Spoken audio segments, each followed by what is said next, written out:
It goes on to YouTube, to Instagram, to Twitter, to all you lovely people out there. I want to welcome you to Bridges Live. This is Dr. Paul. Again, my show is about information, understanding, and action. And if you have any questions, we might not get to a lot of your questions because there's more to talk about and we can answer later. You can always inbox me at Dr. Paul, Dyer at gmail.com, or hit me in the inbox here at any of your social media. I have a dear friend of mine on. We've been friends for a very long time, and we want to talk about education. Dr. Fred, please introduce yourself, and we'll go right in and let people know who you are. So this way they can say, man, this guy knows what he's talking about. Oh, I wish that were true.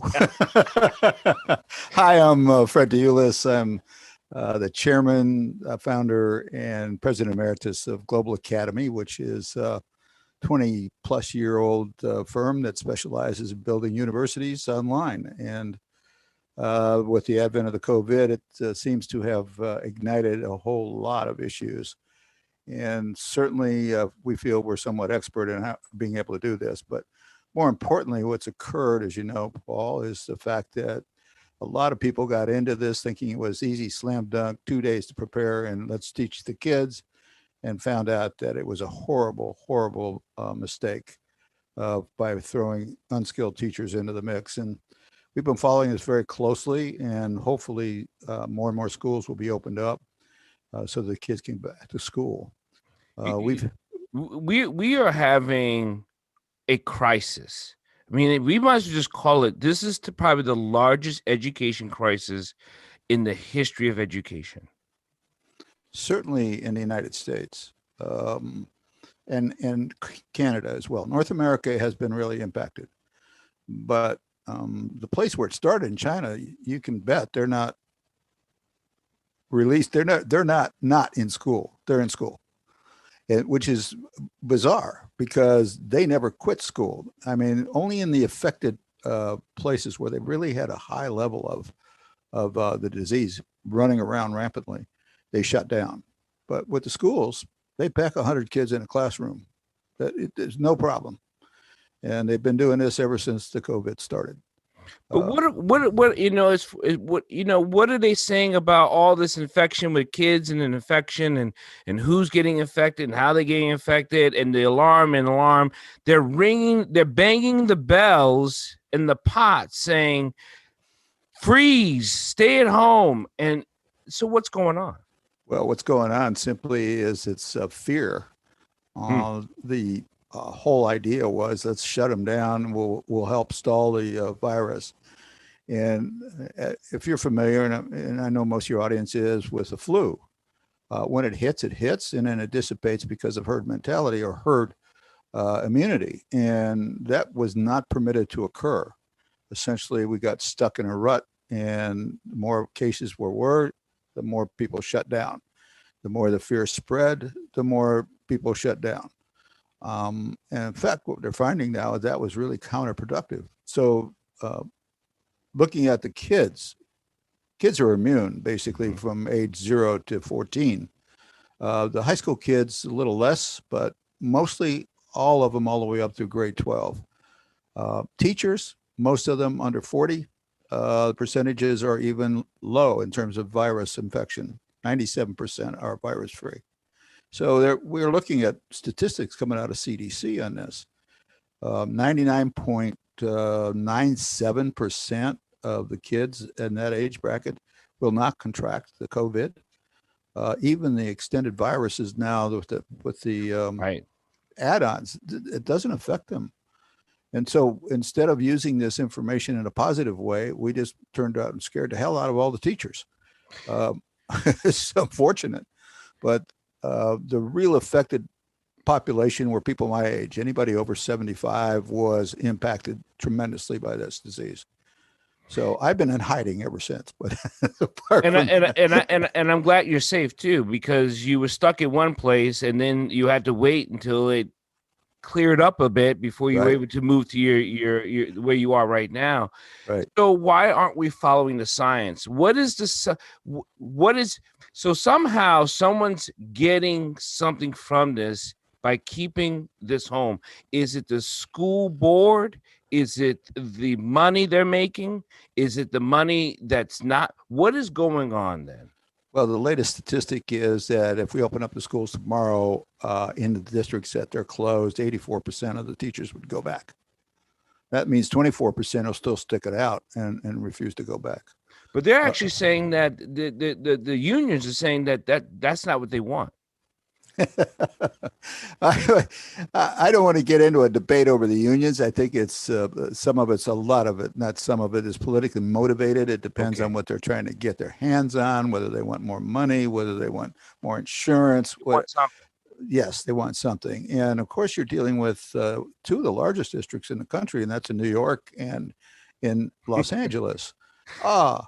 It's the director of the education department in Los Angeles, the school district, which is the largest, said, "Well, we'll open up the day after the election." My God, that was, if that not was a political emphasis right there, and they're still not open, by the way, but that's beside the point. It's kind of interesting. Which is funny because he was just caught taking his child to school. You're talking about the Berkeley superintendent. Yeah, the Berkeley superintendent was just caught taking his child to school. Absolutely. A private school. It was a private school. We got to put that out there. Yes. So some of the private schools have gone back. They're like, okay, we're just going. Oh, the majority of the private schools are operating. And I think the thing that's interesting is that it really has to deal with school choice. And of course, that's a political issue. So, excuse me, but if I can put my child in a school and the public schools aren't taking my child, that child, if I can afford it, it's going to a private school. That's just the bottom line. The other thing that people are overlooking, and the politicians have not been criticized for this, is the ones who are keeping kids out of school have their kids in private school. Wait a minute. Does that make sense to you? No, it doesn't. Okay. The element is that you can't take political sides here when it comes to the kids. It's just asinine to do that. You're either concerned about the kids or you're concerned about some virus that allegedly may kill you someday. Well, we're all going to die. The question is that how?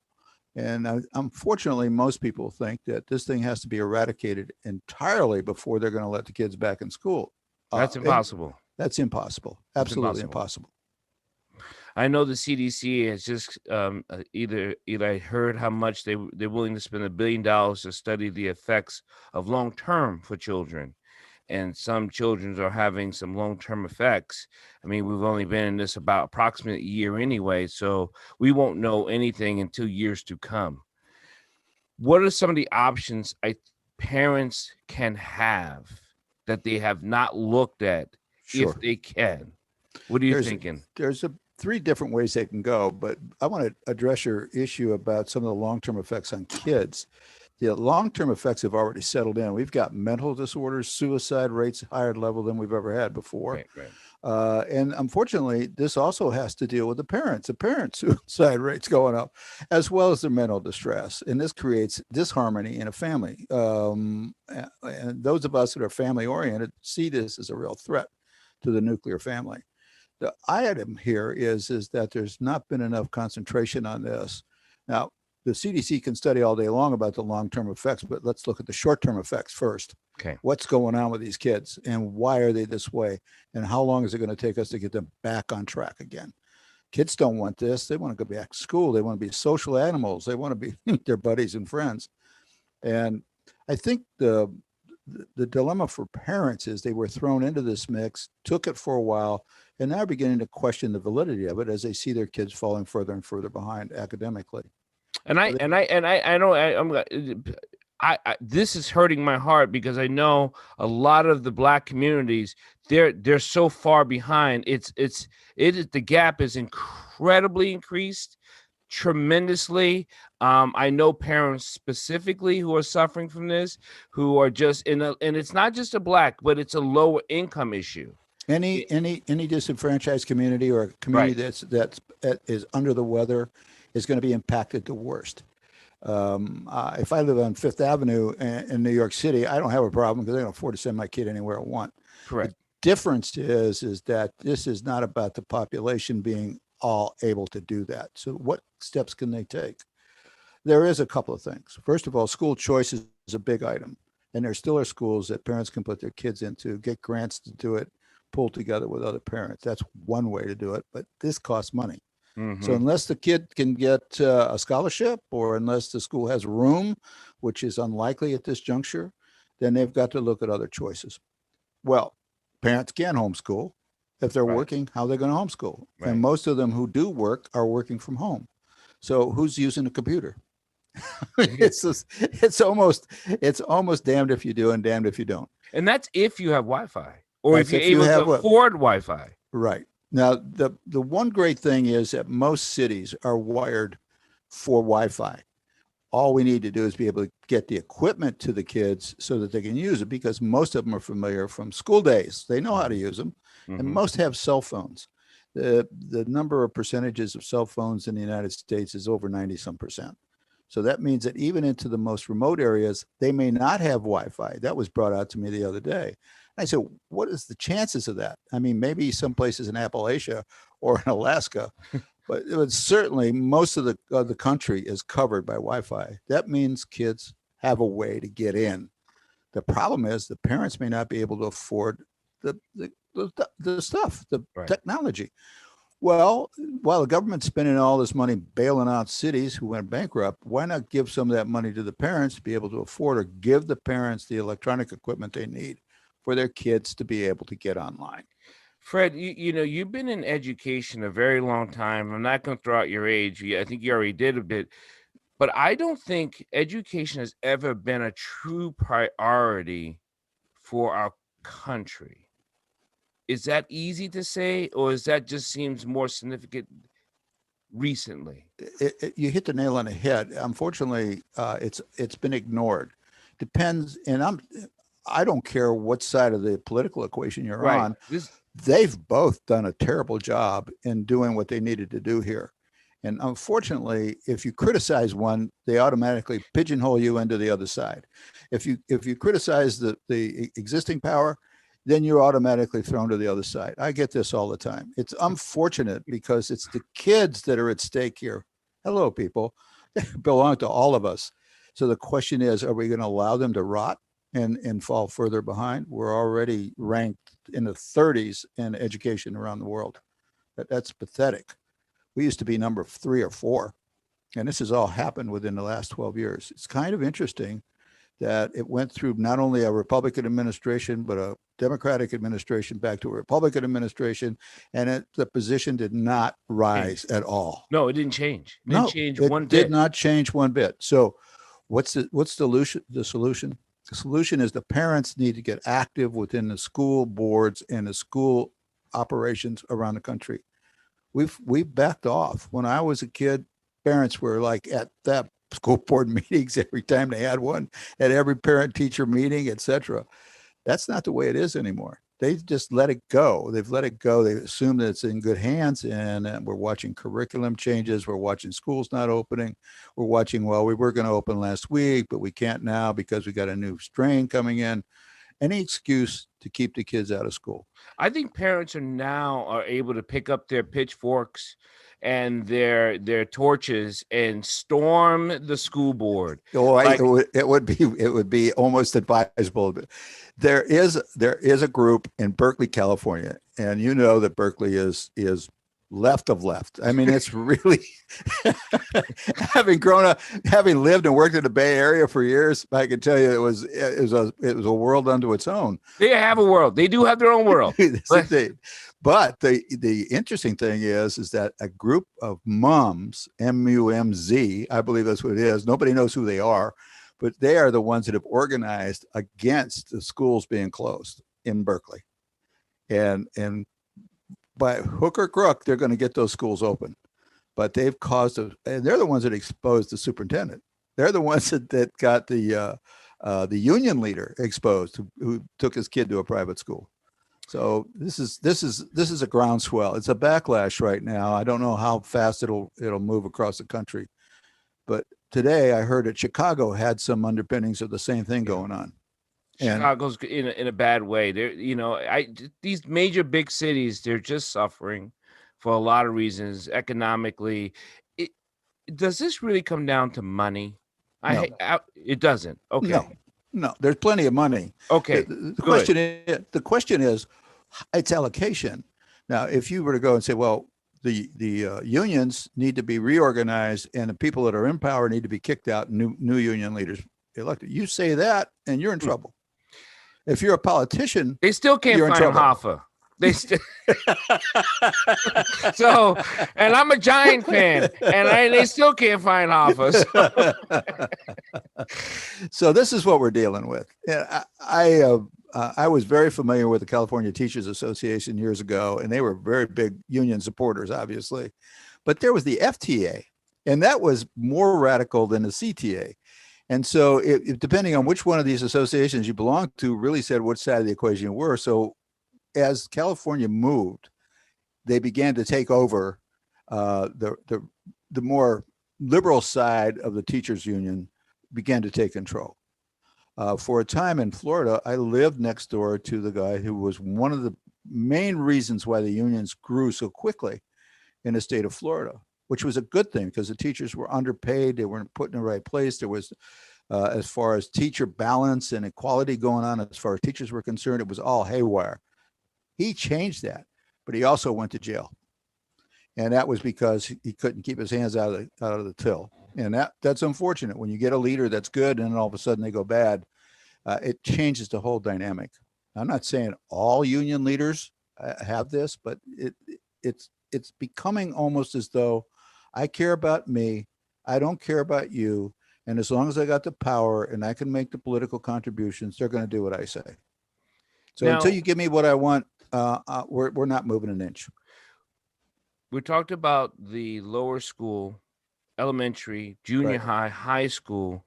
Now we go into the higher education, and they're now looking at their money that they're losing to the online situations that they have to develop to keep kids paying their tuition, the same fee they were if they were going into the building.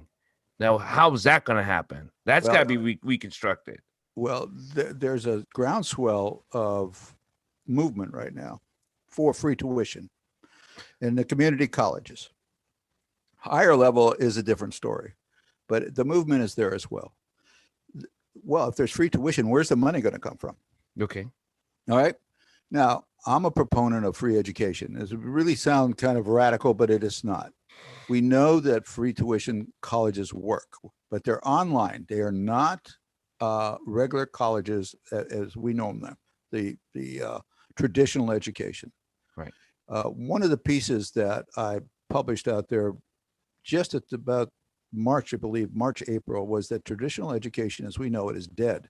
Yes. And the reason is that they had no idea how impacted this would be on the mainstream schools. Well, unbeknownst to most people, most of the bigger schools already had in play online education. As a matter of fact, Arizona State now enrolls more students, full-time enrolled students, vis-a-vis their online education than they do in their massive ground school. The situation was and is that ground school is lessening in the number of students enrolled, and online education, if it's worth a tinker's damn, is increasing disproportionately. In other words, if I have a 12% decline in standard ordinary classes, yeah, I'm have a 20% increase in online. So the revenue is essentially the same, if not more so, because of the fact they don't have to maintain facilities, they don't have to maintain staff, and so on and so forth. And they're finding that, golly, University of Phoenix, no wonder they made so damn much money. That's right. So the thing boils down to, where is our money going to come from? Well, faculty can teach not only at one university, but teach at multiple universities online. We've known this for 20 years, but the mainstream is just now beginning to catch up. And I think to answer your question, the traditional school as we know it, Paul, is imploding. In other words, do we need to build that new science building? Do we need to do this? Do we need to do that? When we can actually do school online and immersive technology. And immersive technology is basically the old game stuff. Right. where you walk into the classroom and you say, "Hi, Joe. Hi, Mary. How are you?" And they may be from Spain, they may be from Malaysia, but you're standing right alongside of you. This is revolutionizing education as we know it. And when I talk to people, I said, "Are you familiar with Star Trek?" Right. With the virtual learning. Right. And they say, "Well, yeah." I said, "Do you remember the holodeck?" Yep. They would walk into the holodeck and they could recreate a world inside it. That technology is already available within a 12 by 12 space. You set that space out in your house, you can walk into any room and be joined by somebody else. It's unreal. It seems almost 24th century, but it's not. It's 21st century. The conversion, Paul, is going to be very hard for schools. They have to find other ways to utilize their facilities. And is that the pushback that we'll get for online education, is that they don't know what to do with their buildings? Oh yeah. Yeah, I mean, if you're a facilities manager at a major university, you're watching students erode under you because that's what's happened. Then you're saying, how are we going to utilize these buildings? How are we going to pay for these buildings? Why are we spending hundreds of millions of dollars on these buildings when they're not going to be utilized? Well, we have enough homeless people that need shelters. Well, there are alternatives, and that's certainly a good one. I mean, if we can put them in hotels, we can certainly put them in schools. Mm-hmm. Which would be a hell of a lot more comfortable than trying to deal with a hotel that doesn't want them. I mean, you look at the Seattle issue right there with Tent City. There's like over 300-400 people right there in Seattle who are just living in tents. Right. The homeless people that I'm familiar with was when I lived in New York. That was the only time I ever really had firsthand experience of homeless. And I always felt that these are civilized people. Right. They need to have some place to go, something to do. You can't just dismiss them out of hand, because if you do, you're really hurting society. And the equation, if you've traveled to South America and seen the poverty that exists in places like that, they look at a homeless person here in the United States as being rich. I mean, it's really a matter of perception and reality. And there's a much we can do right now, but we're not focused on that. They're focused on how are we going to get them back in school? How are we going to keep the tuitions up? Right. That's not the problem. That's a short-term issue that can be addressed readily. But you need to think in terms of 5 and 10 years. What are these facilities going to be used for? Let me go back to your tuition question. Initially, when online higher education came out, schools were actually charging more money for online degrees. That's hard to believe, but they were. So the percentage, and the student wasn't taking advantage of any of the facilities they were paying for. Right. But they were paying more tuition. Then they balanced out. Tuition was the same. Well, it's still inequitable, because if I'm not having access to the buildings, the gym, the tennis courts, and all the stuff that goes with the swimming pools, etc., I'm paying more for somebody else to enjoy when I should have a break on how much it costs me. Great. Well, if we use a scenario that basically says, I'm going to try a Walmart approach here. I'm going to give you what you want for a lower price. And so by the numbers, I will make up the difference. Mm-hmm. They don't see it that way. They look at it from the standpoint, well, we got to have $15,000 a year, or we've got to have $40,000 a year just to sustain our application. No, you don't. No, you don't. Let's double your student population. Let's triple your student population. And who are your students? They're not just in little podunk USA with a 100-mile radius. They're worldwide. They're worldwide. And so now there are some schools that just forego the SAT and the SAT, or the ACT, the SAT, right, to get into the school. And I thought that was a smart thing to do. It is. Well, they learned from the University of Phoenix. I hate to use this as an example, but listen, there is no SAT, ACT. You self-destruct. If you can't cut it, you don't go back. Right. Okay. Well, if I take an SAT and I get admitted to State U, and I can't make it through the first semester, I self-destruct. I'm out of there. I'm empty-handed chair for somebody who can sustain this. We are finally realizing that not everybody needs to go to college. Correct. And there are enough technical schools out there today that you can earn a darn good income without a college degree. We've known this for 30 years, but it has never been able to push itself to the forefront. So when a high school counselor is talking to a student, so, well, what do you want to be? Well, you have to go to college. No, they don't. No, you don't. If they performed radically in high school, their attention span about getting through college is about the same as it was in high school, unless they radically change somewhere along the line. But they may be a great technician. They may be a great refrigeration guy. They may be a woman who can really do medical tech work, or a man that can do extraordinary skills. There is today, when they talk about gender, there is no gender when it comes to education. No. You can basically pick out what you want to do. You don't need to tell me what you are to be able to qualify for it. And we know we've been talking about this for 10 years, that I know that the technical field has been diminished to almost, we can't build a house there's so many builders the electricians, the plumbers, they have so many jobs, right? Because you couldn't get one set to just build a house. Right. They probably have 15, 20 other jobs going on all at one time. Simultaneously. We've experienced that here. It is a nightmare. And think that somebody would say, okay, I'm going to have a special commission here, and we're going to look at the future, and then we're going to back it off, where we want to go and how we're going to get there. Mm-hmm. That's not the way they plan. Businesses are a lot smarter than the schools are. If I'm running a super corporation, I want to know where I'm going to be in 10 years. And if I'm seeing where my competitors are going, I'm going to start backing it up. And if I don't, I know I'm gone. Mm-hmm. But see, they don't have that same threat. They know that they're always going to get legislative assistance. They know they're always going to get money. They don't even know what to do with it. We got $80 billion out there we're not even using for schools right now. It's a travesty based on what we're looking at. So there is an element, and I'm just talking about one state. That itemized here is that there is incumbent on the parents, if they want their kids in school, to think about online education. That means somebody else teaching it, mm-hmm. or be creating pods. The pod idea is not new. That's where a bunch of parents get together and say, okay, I'm in charge this day, you're in charge that day, and so on and so forth. And our kids are going to get educated. And it creates a social atmosphere for the kids. It mm-hmm. creates the parents cooperative, basically. Why not? This is the way they did it in the pioneer days. So the object is the parents still have the control of the children. And I hope parents know that. Well, you know that we're probably one of the few nations in the world that still permits homeschooling. Mm-hmm. It is not just Christians doing homeschooling.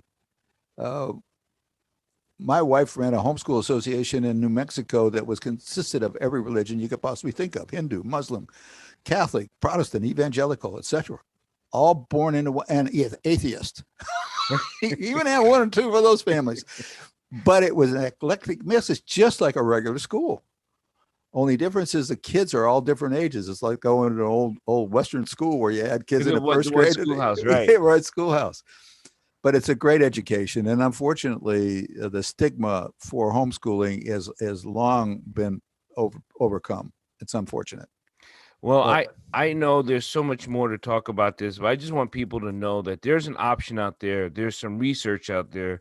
There are people that you can get a hold of to see your options. And I think so many parents feel like they're out of options, and they're not. They actually have this exploded your options for voucher system. Right. That can be pushed. School choice is what you mentioned, is with those things can be pushed and saying, you know what? I need to make a decision. Now you need to make a choice. And now I need to go to the people that's not allowing me to make my choice.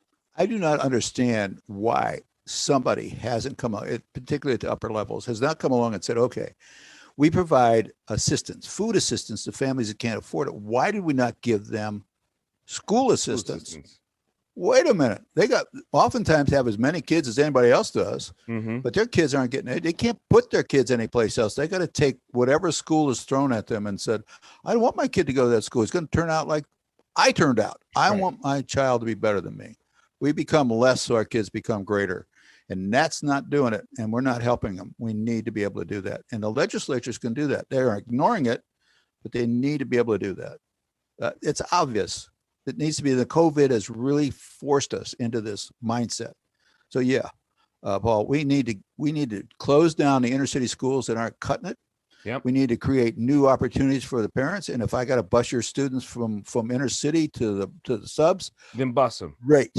You know, we can do it. We did it during the years when we forcibly integrated the schools in the South. We can do it again.